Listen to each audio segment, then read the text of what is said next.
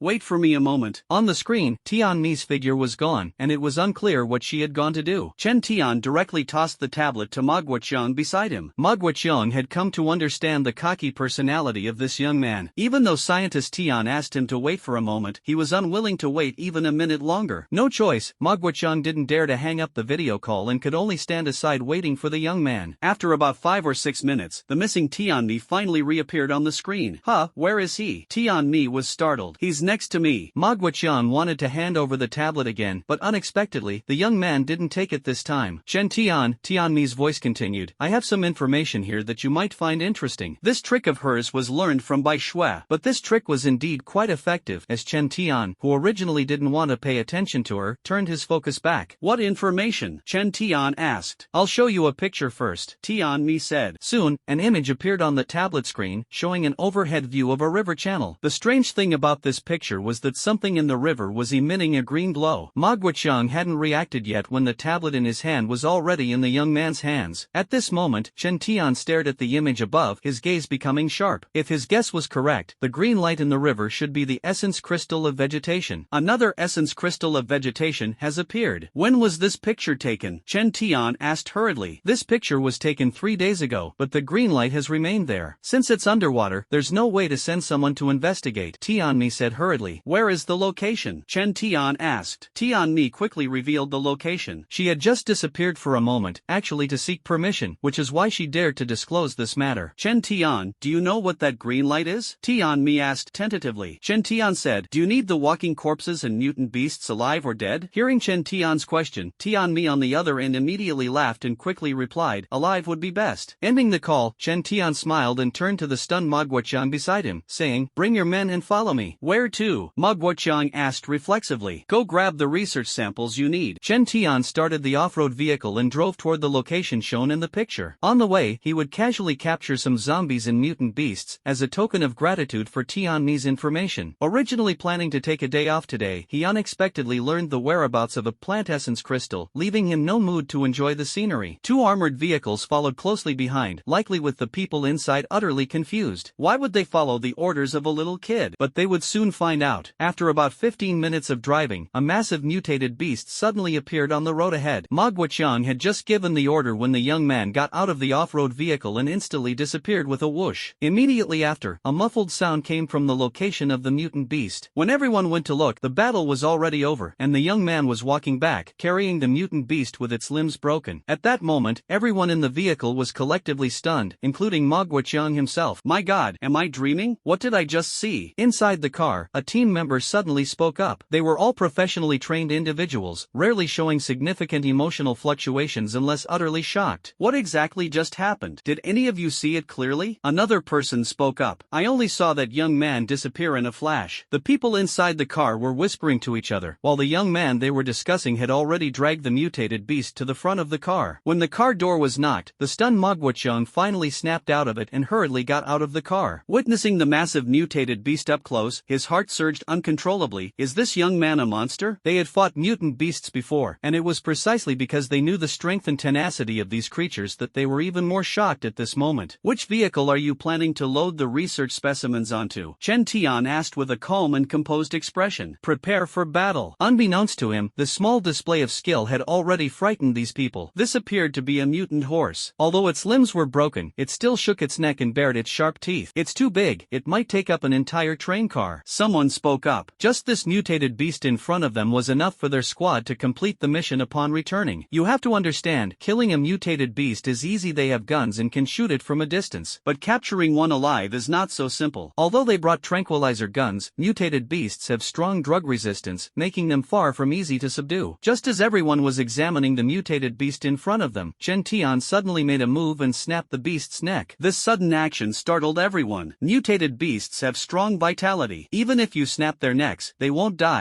To completely kill them, the most direct way is to blow up their heads, Chen Tian said softly. He felt that the mutated beast's neck sticking out was too troublesome, so it was better to curl it up like this. It would be easier to load onto the vehicle and less threatening. Finally, the mutant beast was loaded into the armored vehicle at the very back. Inside, only a driver and a co-driver remained, while the others squeezed into the armored vehicles at the front. The vehicle continued to move forward. Inside the car, Mogwachung remained unsettled for a long time. He finally understood why scientist Tian had given him such instructions. He was also very glad that he had followed the others' advice. The car continued to move forward, and as it passed a residential area, the SUV ahead stopped once again. Stay alert, everyone, Mogwachung immediately called out. Under their watchful eyes, the young man stepped out of the off-road vehicle again and walked toward a nearby residential building. Captain, should we continue to stay on alert or follow him? A team member asked. Continue to stay on alert, Mogwachung replied. He felt that it was better not to act rashly until the young man actively requested their cooperation. After waiting for about 3 to 4 minutes, the window of a fourth-floor apartment near the street suddenly shattered, and a large amount of broken glass fell down. Due to the noise, everyone's attention was drawn to the scene. Thus, the crowd once again had the privilege of witnessing an incredible moment. Chen Tian, holding a limp zombie in each hand, jumped directly out of the fourth-floor window. This time, they saw it clearly. The young man jumped down just like that, completely ignoring the height of 4 floors. At the moment of landing, a dull thud echoed, like a heavy hammer striking everyone's hearts. Everyone in the car stared at the young man approaching, as if they were looking at a monster. Finally, it was Mogwachung who reacted first and jumped out of the car directly. 2 zombies that had lost their mobility and attack capabilities were still loaded into the car at the back. Afterward, Chen Tian picked up 2 already shriveled zombies from the roadside and said to Mogwachung, "Go back and tell Tianmi that their bodies are nurturing the second generation of gene worms. She will know what to do." Mogwachung nodded blankly. He dared not show the slightest disregard for the young man's words now. "Your car doesn't have much space left. Do you still need research specimens?" Chen Tian suddenly asked. Mogwachung thought for a moment. To be safe, he couldn't keep pretending. If the zombies and mutant beasts started fighting each other inside, it would be trouble. "We're planning to head back. Do you want to come with us?" Mogwachung looked at the young man. "I still have my own matters to attend to." Chen Tian refused again. Next, he could head to that river channel at full speed. What is rather tricky is that the essence of grass and wood is in the water, and it's unclear whether it can be forced out. If the battle takes place underwater, careful planning will be necessary. Chen Tian's off-road vehicle and the 2 armored vehicles behind him still share the same stretch of road. After passing 3 more traffic lights, they will go their separate ways. As the car was moving, the little black dog that had been lying on the seat suddenly started barking. Its ears perked up as if it had sensed something. Chen Tian slammed on the brakes directly. Due to the snow, the road was a bit slippery, and the car took a while to stop. The 2 armored vehicles behind, not knowing what had happened, also stopped. Seeing the young man walking over, Mogwachung hurriedly asked, "You should take a detour. There's a beast tied ahead," Chen Tian said. "Beast tied?" Mogwachung was taken aback. As far as he knew, after the temperature dropped, both the undead and mutant beasts had significantly decreased. Where would a beast tide come from? The offspring of hive-type mutant beasts. You wouldn't understand, Chen Tian said impatiently. Hive-type mutant beasts are quite peculiar. These mutant beasts are very weak in their early stages, and their combat abilities are also poor. However, this This mutant beast has one major advantage: it can reproduce asexually, creating a group that obeys orders. The group it reproduces can only be called quasi-mutant beasts, but their numbers are vast, and they grow quickly. Every time they act as a group, it's on a scale of tens of thousands. "Captain, look ahead quickly." Inside the vehicle, a team member pointed at the windshield and shouted. Ma Guiqiang also saw it at this moment. From the opposite side of the road, a dense swarm of large rats was rushing over, each one nearly the size of a baby. "Quick, turn around." Ma Guiqiang immediately gave the order. They definitely didn't want to fight against an innumerable horde of large rats. What's more, their mission is crucial, and they must prioritize the research specimen above all else. The two armored vehicles quickly turned around and chose an alternate route. What happened? My God, that boy, what is he trying to do? At this moment, someone saw Chen Tian through the rearview mirror and immediately exclaimed in shock. Facing the aggressive swarm of rats, Chen Tian not only did not retreat into the car but instead walked straight toward them. With a flick of his hand, he threw out a drill. This was something he had collected from a hardware store back then, and now it was coming in handy. The biggest feature of the drill is its high hardness. Under the influence of chanting energy, 18 drills flashed and flew out, weaving into a vast net in midair. The incoming giant rats were consecutively pierced through their heads. With the effect of spiritual detection, Chen Tian didn't need to use his eyes to see. He could accurately determine the positions of all the rats within a radius of 300 meters. These mice, rushing forward one after another, fell to the ground and died in droves. Chen Tian could have directly shot and killed the swarm-type evolved mouse, but he chose not to. Firstly, he wanted to use this battle to test his own abilities in controlling objects. Secondly, he wanted to collect the corpses of these mice. Once that mutated mouse was killed, the swarm would instantly collapse. Mine ability has indeed improved significantly after absorbing the Star Spirit Crystal. Now, I can simultaneously control 18 objects for attack. Moreover, both speed and strength have increased considerably. Chen Tian estimated his own level in his heart. He rarely used non-energy in combat, relying more on close-quarters fighting. Although he had awakened his exclusive skill and exclusive energy due to lacking experience in this area in his previous life, he needed to spend more time researching and comprehending it. The strength of the body is the foundation of survival. This one-sided massacre lasted for nearly 5 minutes. Finally, not a single mouse that could stand was left. Using the corpses of these mice to attract the mutated beasts in the river should buy me some time. Chen Tian was making calculations in his mind. He definitely didn't want to deal with an underwater mutant beast attack while handling the essence of plants and trees. The vehicle drove for over an hour and finally arrived at the river. Standing on the high embankment, Chen Tian indeed saw a section of the river where green light was emanating from underwater. Using spiritual detection, Chen Tian wanted to understand the situation underwater. After confirming this matter, Chen Tian felt excited. Although he had encountered the essence of plants and trees 3 times in a row, he was very aware of its preciousness and rarity. This essence of plants and trees actually has 32 leaves, which is somewhat tricky. Chen Tian's expression gradually became serious. If it were on land, he would have acted directly and could have ended the fight within 10 seconds. But underwater, it was a different story. Engaging in underwater combat, it would be impressive if Chen Tian could retain even 1/10 of his combat strength. Not only would he be limited by oxygen, but he would also have to overcome water's buoyancy, and his movements would be greatly restricted. Spiritual detection began to expand outward with the essence of plants and trees at its center. Sure enough, several underwater mutant beasts were discovered. Let's try first to see if we can force the essence of plants and trees to the surface. Chen Tian found some abandoned sedans nearby. The abandoned sedan was released from the space, and with the force applied by Chen Tian, it instantly smashed toward the river with a terrifying momentum. Before the sedan even touched the water's surface, emerald green, waterweed-like things emerged from below and instantly entangled the sedan, flinging it away. Chen Tian threw several sedans in succession, all of which were countered in the same manner by the grasswood spirit crystal. Looks like it won't come out. After coming to a conclusion in his heart, Chen Tian began to ponder. Given the current situation, if he were to go into the water and take action, how confident could he be, and how much danger would there be? It seems I must give it my all this time. It really is the essence of plants and trees. After some thought, Chen Tian decided to go into the water and give it a try. Although the success rate is only half, he can ensure his own safety, so it's worth a try. Even if he fails, he can make other plans. Tyrant, stay by the car, don't come out. After instructing the little black dog, Chen Tian began to take action. The corpses of the rats sank into the water like dumplings being dropped in. In an instant, the previously calm surface of the water began to boil. One by one, massive mutant beasts started to emerge, scrambling for food. Chen Tian continuously threw sacks filled with rat corpses toward the river above, then used his psychic abilities to tear open the bags, scattering the rat corpses into the water. The mutated beasts underwater fought even more fiercely, turning the river blood red. Chen Tian threw rat corpses into both sections of the river near the essence crystal of plants and trees. Although it couldn't guarantee luring away all the mutated beasts, it would certainly reduce a lot of trouble. 2 minutes, no more than that, or it will be dangerous. In an instant, Chen Tian entered a berserk state and simultaneously activated the golden plating skill. With a thud, Chen Tian made a dive and plunged into the water. Sure enough, near the essence crystal of plants and trees, there were still mutant beasts that hadn't been lured away. The Tang sword in Chen Tian's hand, enhanced by its unique energy, emitted a red glow. The two fish-shaped mutant beasts that lunged at him were instantly slain by the Tang sword. Chen Tian only had 2 minutes to act, so he had to make every second count. The force of the water indeed greatly weakened his mobility, and it actually took him more than 3 seconds to rush to the essence of plants and trees. The essence of plants and trees controlled its leaves and began launching a fierce attack on Chen Tian. At this moment, the movement technique Chen Tian had previously mastered came into play. He only needs to make subtle adjustments to his body at critical moments, minimizing the impact of the river water on himself as much as possible. The Tang sword in his hand slashed towards those leaves. Crash! At the same time, 18 gear cutting blades controlled by energy also joined the battle. This time, Chen Tian is truly going all out. In an instant, the river surged, and the splashing water directly reached beyond the riverbank. 30 seconds left. Chen Tian calculated the time in his mind, yet his attacks showed no signs of slowing down. The Tang sword in his hand had already severed 8 leaves of the essence of grass and wood, but more than 20 leaves still tightly guarded the crystal of the essence of grass and wood. 20 seconds left. Chen Tian was already giving it his all, but the battle still couldn't determine a winner. 10 seconds left. In these final 10 seconds, Chen Tian knew he couldn't obtain the essence of plants and trees, but that didn't mean he had no chance. In the last 3 seconds, Chen Tian's full force strike directly forced the grass and wood essence crystal out of the water. Chen Tian also leapt directly out from underwater. Once we're outside, it's my domain. Seeing the grass and wood essence crystal attempting to fall back into the water, Chen Tian stepped onto the concrete embankment and, with a swoosh, rushed directly toward the grass and wood essence crystal. Whoosh, whoosh, whoosh. Grass and wood essence still wanted to use its leaves to hold back Chen Tian. Little did it know, without the influence of the river water, Chen Tian's combat power could now be fully unleashed. A flash of red light passed, and all the leaves of the grass and wood essence were completely severed. Chen Tian grasped the grass and wood essence, now reduced to just its crystal and core. Finally got it. Looking at the essence crystal of plants and trees in his hand, Chen Tian was both happy and reflective. This battle was truly difficult to win. If he hadn't blasted the essence crystal of plants and trees out of the water at the last moment, he wouldn't have been able to win at all. Underwater combat is indeed very challenging. It seems I need to find some time to practice properly. This battle made Chen Tian realize his shortcomings. Many future opportunities lie in the ocean, and even some ancient relics discovered on land are submerged in water. If one cannot adapt to underwater combat, it will be a significant disadvantage when competing for opportunities. Temporarily storing the obtained essence of plants and trees in the space, Chen Tian gazed at the river. After winter sets in, the mutated beasts underwater don't seem to be affected at all. Boom! With a wave of his arm, the floating gear blades around him plunged into the water. In no time, these gear blades lifted 2 fish-shaped mutated beasts out of the water. This was when Chen Tian had just entered the water, using the Tang sword to slay them. He couldn't let other mutant beasts benefit from it. From the corpses of these 2 mutant beasts, Chen Tian found 2 evolution pearls. Although it was expected, it still made him very happy. If I can adapt to underwater combat, then the mutant beasts in the river will surely allow me to obtain a considerable number of evolution pearls. Thinking this, Chen Tian couldn't help but further realize the importance of acquiring underwater combat skills. Sitting back in the off-road vehicle, Chen Tian took out his phone, opened the map, and searched for nearby swimming pools or aquariums. Smack! Since it's for training, there must be a suitable venue. The little black dog in the car was complaining about why it wasn't called to join the fight. Chen Tian glanced at the little guy and said, "Once we find a place, I'll give you some special training first to let you get to know the underwater world." The little black dog wagged its tail, still unaware of what it was about to face, overly excited there. Chen Tian found 2 swimming pools and an aquarium on the phone map, and finally decided to drive to the nearest swimming pool. What should have been a 15-minute journey was interrupted by a small incident. Huh, what's this feeling? Chen Tian slowly stopped the car, sensing the source of the strange energy fluctuations. It's actually coming from the private domain space. Chen Tian was startled. His private domain space stored all his possessions, whether it was the evolution orb, essence crystals of plants, or daily supplies. Any slight anomaly had to be taken seriously. Carefully perceiving, Chen Tian quickly discovered the reason. Private domain space actually wants to absorb the energy of the essence crystal of vegetation. This